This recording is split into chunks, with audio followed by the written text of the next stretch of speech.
نبی کریم صلی اللہ علیہ وسلم نے فرمایا، جو لوگ اللہ تعالیٰ کا ذکر کرنے کے لیے بیٹھیں ان کو فرشتے گھیر لیتے ہیں اور ان پر اللہ تعالیٰ کی رحمت چھا جاتی ہے اور ان پر چین کی کیفیت اترتی ہے۔ رسول اللہ صلی اللہ علیہ وسلم نے فرمایا، رات کو اکیلے سفر کرنے کے بارے میں جو کچھ میں جانتا ہوں، اگر وہ لوگوں کو معلوم ہوتا تو کوئی سوار بھی رات کو اکیلے سفر نہ کرتا۔ اچھا ساتھی وہ ہے جسے دیکھنا تمہیں خدا کی یاد میں مصروف کر دے، جس کی گفتگو تمہارے علم میں اضافہ کرے اور جس کا عمل آخرت کی یاد دلائے۔ اگر کبھی آپ کا دل بلا وجہ ہی بے سکون ہو جائے تو جان لینا کہ آپ کی روح اللہ کا ذکر مانگ رہی ہے۔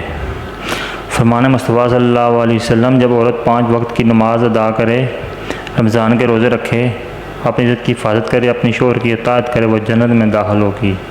حضور صلی اللہ علیہ وسلم نے فرمایا، جس کو یہ 3 چیزیں مل جائیں خدا اسے اپنی حفاظت میں لے لیتا ہے، اسے جنت میں داخل فرمائے گا۔ کمزور پر رحم، والدین پر شفقت، خادموں کے ساتھ اچھا سلوک۔ بے حیائی جب بھی کسی چیز میں ہوگی تو اسے عیب دار ہی بنائے گی، اور حیا جب بھی کسی چیز میں ہوگی تو اسے مزین اور خوبصورت بنائے گی۔ رسول اللہ صلی اللہ علیہ وسلم نے فرمایا، حوض کوثر کے برتن ستاروں کے برابر ہوں گے، اس سے جو بھی انسان ایک گھونٹ پی لے گا تو ہمیشہ کے لیے اس کی پیاس بجھ جائے گی۔ 4 آدمی ایسے ہیں جن سے اللہ کو نفرت ہے، قسم اٹھا اٹھا کر مال فروخت کرنے والا، متکبر فقیر، بوڑھا زانی، اور اس کے بعد آخر میں ظالم حکمران۔ صبر کا گھونٹ دوسروں کو پلانا آسان ہے، خود پیتے ہوئے پتہ چلتا ہے کہ ایک ایک قطرہ پینا کتنا مشکل ہوتا ہے۔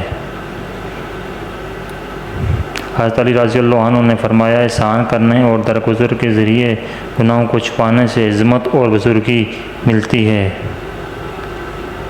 رسول اللہ صلی اللہ علیہ وسلم نے ارشاد فرمایا، جو شخص دنیا میں دوغلا پن اختیار کرے گا تو قیامت کے دن اس کے منہ میں آگ کی 2 زبانیں ہوں گی۔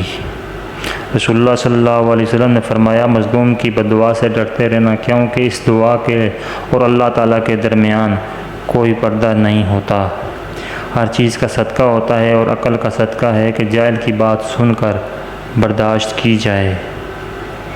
ہر انسان دوسرے انسان سے صرف اپنے درد اور خوف کے سہارے تلاش کرتا ہے، جبکہ سب کا غم ہے کہ ہر کوئی تنہا اور اکیلا ہے۔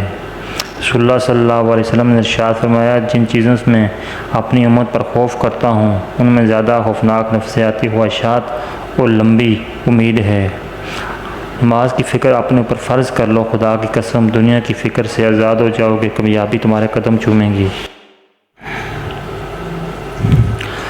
نبی کریم صلی اللہ علیہ وسلم نے ارشاد فرمایا کہ اللہ تعالیٰ ظالم کو مہلت تو دیتا ہے لیکن جب اس پر گرفت فرماتا ہے تو بھاگ نہیں سکتا۔ جب تم بغیر کسی وجہ کے خوشی محسوس کرو تو یقین کر لو کہ کوئی نہ کوئی کہیں نہ کہیں آپ کے لیے دعا کر رہا ہے۔ 3 لوگ جب آپ کے سامنے بات کر رہے ہوں تو انہیں مت روکیں، والدین، بچہ اور غم زدہ انسان، کیونکہ ان کا دل بول رہا ہوتا ہے۔ اگر کوئی شخص اپنی بھوک مٹانے کے لیے روٹی چوری کرے تو چور کے ہاتھ کاٹنے کے بجائے بادشاہ کے ہاتھ کاٹے جائیں۔ امیر المومنین علی المرتضیٰ۔ شک کو اپنے اوپر غالب مت آنے دو، ورنہ تمہیں دنیا میں کوئی ہمدرد نہیں مل سکے گا۔ بہترین سیرت یہ ہے کہ تم لوگوں کے ساتھ اس طریقے سے پیش آؤ جس طریقے سے تم لوگوں کو اپنے ساتھ پیش آنا پسند کرتے ہو۔ حضرت علی رضی اللہ عنہ نے فرمایا، جو تمہاری قدر نہیں کرتا تم اس کی اور بھی زیادہ قدر کرو، کیونکہ زندگی کسی بھی موڑ پر اسے تمہارے قدر کا احساس ضرور